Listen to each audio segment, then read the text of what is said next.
வணக்கம் Geetha TV and ஸ்வதந்திரா party நேயர்களுக்கு. Today is I think the 27th of May 2024.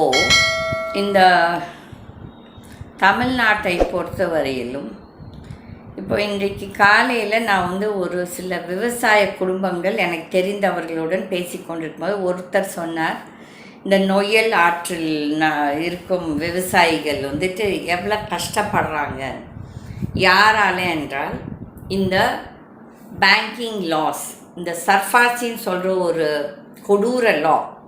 அது எப்படி தெரியுமா, இந்த அப்பாவி நியாயமாக வாழ்கிற மக்களோட சொத்துக்களை எப்படி இந்த ரியல் எஸ்டேட் ஷார்க்ஸ், இந்த தமிழில் என்ன சொல்கிறது, ஷார்க்ஸுன்னு சொன்னோன்னா சுறா மீன்கள் மாதிரி இவங்கெல்லாம் ஒரு மாஃபியா. அப்படியே இந்த அப்பாவிகள், இந்த பாதி விவசாயிகள் பாவம், நிஜமாகவே 98% ஆஃப் த விவசாயிகள் அப்பாவிகள். அவங்கள ஏமாற்றி இந்த வக்கீல்கள் சும்மா எவனா போய் கேஸ் போடுங்க, அதை பற்றி எனக்கு கவலையே கிடையாது. நான் இந்த ஜுடிஷியரியை பற்றி பேசுகிறப்போ பெருசாலாம் கேஸை போட்டிங்க பாருங்கள், என்ன மேக்ஸிமம் நீங்கள் போய் ஜெயிலுக்குள்ளார போடுவீங்க, இல்லை வருஷ கணக்கில் போடுவீங்க. தூக்கு தண்டனை கொடுக்க முடியுமா, என்ன தூக்கில் போட முடியுமா? அந்த கடவுள் உங்களுக்கு ஏதோ ஒரு தண்டனை கொடுத்துருவார். ஐதர் நீங்களாம் எதாவது நோவு வரும். எவ்வளோ அப்பாவி குடும்பங்களை இந்த வக்கீல்களும் இந்த பேங்க் ஆஃபீஸர்ஸும் இந்த கவர்மெண்ட் ஆஃபீஸர்ஸும் ஏமாற்றுகிறார்கள் என்று. இது நானும் பாதிக்கப்பட்ட ஒரு ஆள் தான். ஏன்னா எனக்கு இவ்வளோ படிப்பு இருந்து, இவ்வளோ செல்வாக்கு இருந்து, எல்லாமே இருந்து, தைரியமும் இருந்து நம்மளையும் ஏமாற்றுவாங்க. நானும் ஏமாந்த ஆள் தான். இந்த சர்ஃபாசின்னு சொல்லிட்டு விவசாய லேண்ட்ஸை எடுக்கக்கூடாதுன்னு ஒரு பக்கம், ஆனால் விவசாயியோட லேண்டு தான் எடுத்து விற்பாங்க. அதுக்கு இந்த ரியல் எஸ்டேட், இந்த ஃப்ராட்ஸ், இந்த ரியல் எஸ்டேட்டில் 98% ஃப்ராடுங்க, விவசாயிகளில் 98% அப்பாவிங்க. இதுதான் நாட்டில் இன்றைக்கி நிலமை. ஒரு அரசியல் கட்சியாவது யாருமே இந்த விவசாயிகளுக்கு பாவம் ஒரு அவங்களோட பிரச்சனை என்னன்னு சொல்லிட்டு கேட்டுக்க மாட்டாங்க. ஆனால் அவங்க ஓட்டு மட்டும் தேவை எல்லா இடத்துலையும். நான் இப்போ பார்த்துட்டே இருக்கேன். நான் இது ஒரு பெரிய எக்ஸ்போஸரே பண்ணுவேன், பார்த்துட்டே இருங்க. என்கிட்ட நிறைய ரெக்கார்ட்ஸ், எவிடன்சஸ் இருக்குது.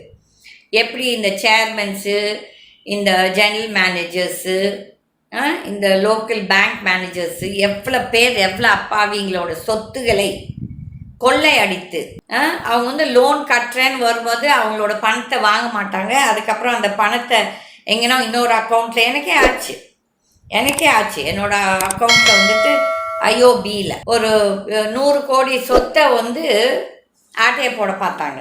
ஆட்டையை போட பார்த்துட்டு அதுக்கப்புறம் அக்கௌண்ட் ஸ்டேட்மெண்ட் கேட்டால் கொடுக்கவே இல்லை. அந்த அக்கௌண்ட் ஸ்டேட்மெண்ட்டில் 11% டேக்ஸ் இன்ட்ரெஸ்ட் போட்டிருக்கு, 74%, 150%, 240% எல்லாம் இன்ட்ரெஸ்ட் போட்டாங்க. சொன்னால் யாரும் நம்ப மாட்டாங்க. என்கிட்ட ரெக்கார்ட்ஸ் எல்லாம் இருக்குது. ஆனால் கடவுள் புண்ணியத்தில் நான் சண்டை போட்டு என் ஸ்டேட்மெண்ட்டை கொடுன்னா என்கிட்ட அந்த அத்தாச்சி இல்லை. நான் எந்த அக்கௌண்ட்லேருந்து பே பண்ணேன்னு சொல்லிவிட்டு எனக்கு ஞாபகம் இல்லை. ஏன்னா அப்போ எனக்கு அவ்வளோ நான் business, I was so busy. அந்த ஃபவுண்டரியை நடத்திட்டு தட் ஐ டென்ட் ஹேவ். என்னோடய ஸ்டாஃப் எந்த அக்கௌண்ட்லேருந்து எனக்கு செக்கு போட்டு வாங்கினாங்க எனக்கு ஞாபகம் இல்லை, நிஜமாகவே ஞாபகம் இல்லை. அந்த பணத்தை எடுத்துகிட்டு எங்கேயோ போய் ஒழிச்சு வச்சுட்டானுங்க. ஒழிச்சு வச்சுட்டு நான் கொடுக்க வேண்டிய பணம் 40 லட்சம்னா 18 கோடின்னு போட்டு வச்சுருந்தாங்க. எப்படின்னா குட்டிக்கு முட்டி புட்டிக்கு புட்டின்னு சொல்லிட்டு வட்டியை போடுவானுங்க. ஆனால் நம்ம பணத்துக்கு மட்டும் அந்த குட்டி வட்டி எல்லாம் வராது. இந்த பேங்க் ஆஃபீஸருங்க, அதுக்கப்புறம் இந்த கவர்மெண்ட் ஆஃபீஸர்ஸு, இந்த வக்கீல்கள் எப்படியெல்லாம் பாவம் இந்த என்பிஏ அக்கௌண்ட்ஸு, இல்லாட்டி இந்த விவசாயி அக்கௌண்ட்டு, ஸ்டூடெண்ட்ஸோட லோன் அக்கௌண்ட்லலாம் எப்படி ஏமாத்துறாங்க. நிறைய பேர் பாவம், ஈவன் படித்தவர்கள் ஏமாறுகிறார்கள். நானே ஏமாந்துருக்கேன். எதுக்கு அடுத்தவங்கள பற்றி பேசுகிறேன், என்னை பற்றியே நான் பேசுகிறேன். அப்போ அப்போ எங்கே இந்த நியாயங்கள்? இந்த நீதிமன்றங்களில் போய் நம்மளை பேச விட மாட்டாங்க இந்த வக்கீலுங்க. அதுக்கு மேலே நீங்கள் சும்மா இருங்க மேடம், நீங்கள் பேசக்கூடாது, ஜட்ஜ் கோவப்படுவார், இப்படி கேஸ் என்னோடதப்பா, கேஸ் என்ன கேட்கட்டும் ஜட்ஜு, ஒன்றும் பிரச்சனை இல்லை. என்ன அவர் என்ன வானத்தில் இருந்தால் பறந்து வந்துட்டார்? கிடையாது. என் மாதிரி உன் மாதிரி பிறந்தவங்க தான் வக்கீல் தொழிலுக்கு போய் வக்கீலாக இருந்து, டயர் வடை வக்கீலாக எவ்வளோ பேர் இருந்து அதுக்கப்புறம் ஜட்ஜ் ஆகிறாங்க. ஒரு சில ஜட்ஜ் நிஜமாகவே நல்லவங்க, அதுவும் நம்ம தப்பு சொல்லக்கூடாது, நம்மளை பேச விடுறாங்க. ஆனால் முக்காவாசி பேர் வந்துட்டு அது ஒரு என்னமோ ஒரு ஆணவம், அவங்களுக்கு அந்த பதவியில் உட்கார்ந்தோடனே ஒரு ஆணவம். இவங்கெல்லாம் யார், இவர்களெல்லாம் நம்ம கால் தூசிக்கு இதுக்கு சமம் இல்லைன்னு சொல்லிட்டு அந்த எண்ணம் வந்து ஒரு மோசமான ஒரு எண்ணம். அது அவங்களே அழிக்கும். இன்னைக்கு வேணால் அவங்க பதவியில் உட்காந்து எல்லா ஆட்டமும் போடலாம். இது எல்லாத்துக்குமே நான் பேசுகிறேன். இந்த officers, bank officers, government officers, even the judicial, these lawyers.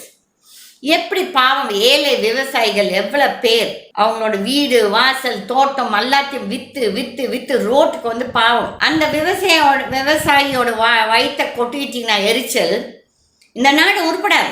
எந்த கவர்மெண்ட் வந்து இந்த விவசாயிகளுக்காக நியாயம் கொடுக்கும்னு பார்த்தா யாருமே அவங்களுக்கு செவி சாய்க்கிறது இல்லை. என்னென்னா என்ன விவசாயி என்ன பண்ண முடியும்? அந்த attitude, that attitude is what has to be killed in all of you.